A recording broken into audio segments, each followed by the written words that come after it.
Hey, gun people. I talk about hobbles a lot. People go, why can't they restrain legs? Most cops carry hobbles. I still have my set of hobbles. I think I've showed them before. I've never really showed kind of how to connect them. Most people will just wrap them around the legs and then connect them to the handcuffs somehow. And if you don't have a hobble, a hobble makes it easy because it has nice little clips. This is the hobbles that I have. This was my first set. Safariland's been selling them for years. I don't know if they still sell them. It's basically got two clips. I can wrap it around the feet, clip this right on this nylon. It's really light. You can fold it up and carry it on your belt, carry it in your sap pocket. I always had a set of hobbles on me because I used them a lot. So, you know, if you're not using them a lot, then a lot of people will just have them in their car so when they need them, but then they forget where it's at. Mine was always on my belt, and this is the kind I have. They have other styles. This is a different style to where it kind of has a tightening to where you can tighten it. So you make the loop around the feet, and then you tighten it, and then you take this and you loop back over. You can hook it into the belt right on the strap, or you can just hook it right to the handcuff, depending on how tall or how much you want to restrain a person. And some people use hobbles like this just to keep a guy from running away, or if he's not really kicking and fighting. You can strap it around here, and then you can hang on to the end in case they take off, or you can just strap it around here and hook it into the back of his handcuffs. And that'll keep him from taking big steps, walking fast, running off, getting into trouble. So that's another use for the hobble.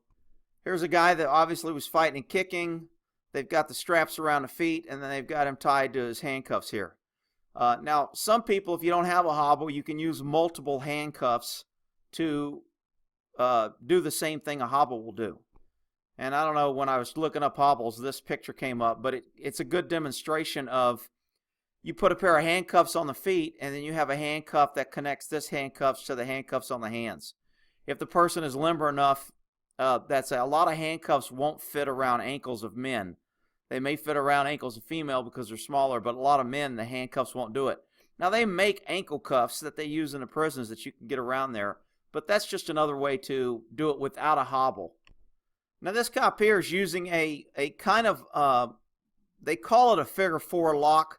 I talk about the figure four lock. I use this lock a lot. This is more of a crossed ankle lock and not so much a figure four. I looked all over the internet, couldn't find one, so I had to do a little video of pulling myself into a figure four, and then I'll show you what it looks like. So the way I taught a figure four, and I've got a strap here just kind of simulating if I was to hook it into my handcuffs. You put the ankle of one foot right behind the knee of the other foot, and then you bend this foot forward. This creates a hell of a lot of leverage. It's a great hold. You can actually just sit on this leg and put his heel right into his butt, and it just locks that leg up, and he's not getting over, he's not turning up. It totally immobilizes his lower half. So in a lot of videos, I'm like, I don't see why the cops didn't just put him in a figure four. I taught this technique. It's one of our approved techniques. It's a great hold. If you're ever trying to restrain somebody without handcuffs or a belt or something, if you can get them on their belly and you put one ankle in the knee and bend that forward, you'll get a hell of a, it's called a figure four.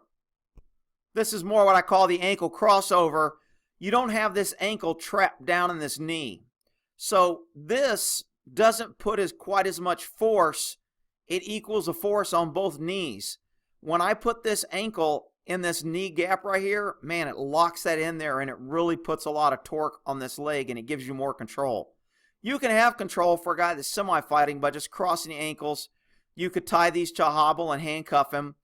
This toe right here, if I point this toe to the air or try to point this toe to the center of his back and straddle his leg, it makes a very, very good effective hold to where a guy isn't getting up. And there's actually a video where this guy demonstrates it real quick. And in this video, this guy does the cross ankle. He just crosses the ankles, and then he immediately straddles the feet.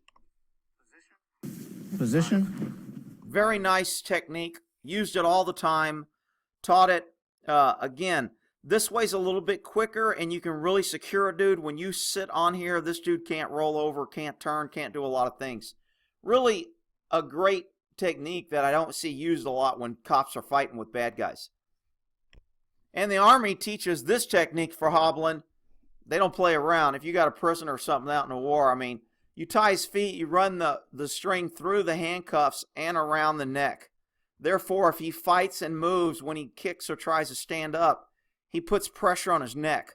So it looks like what they're teaching, and I've never seen this manual, but I just found this picture when I was trying to Google Figure 4 locks and hobbles.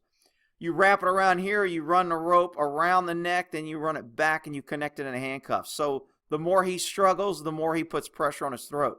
Now, cops couldn't use this, but you know what? If it's life or death for a shit at the fan situation, I should probably put this on my Revolutionary series title. If you need to secure prisoners, you need to secure them so they shut up. I mean, I'd be okay with running this through his mouth so he couldn't pull. And there's many different styles of hobbles out there. If you Google police hobble, you're going to find them.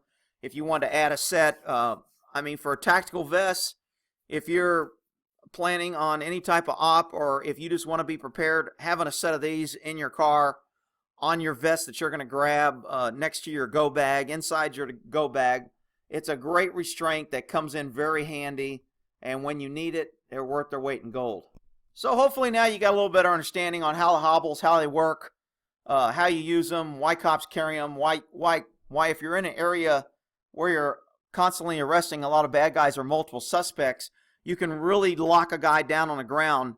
If I was chasing two suspects and I caught one guy and I thought a guy barreled in or he got caught and trapped in an area, I could hog tie him up and then go finish chasing the other guy if I didn't have cover or was waiting for cover. If I knew he kind of like ran into a dead end, I knew there was no way out, and I didn't see him come out, I knew he was trapped in that area, I got to secure this guy. And, you know, I've handcuffed a guy around a stop sign before, yield sign. They're not going to get away. They can't pull their hands over the sign. That's a good way to really lock somebody up really quick. If you got one guy cooperative and one guy runs off, put his hands around a stop sign or something and cuff him up, and that'll secure him also. So anyway, that should do it on hobbles. And I know I mentioned a lot. A lot of people ask me, what are you trying to do? Explain it. Hopefully this clears it up, and we'll end that there.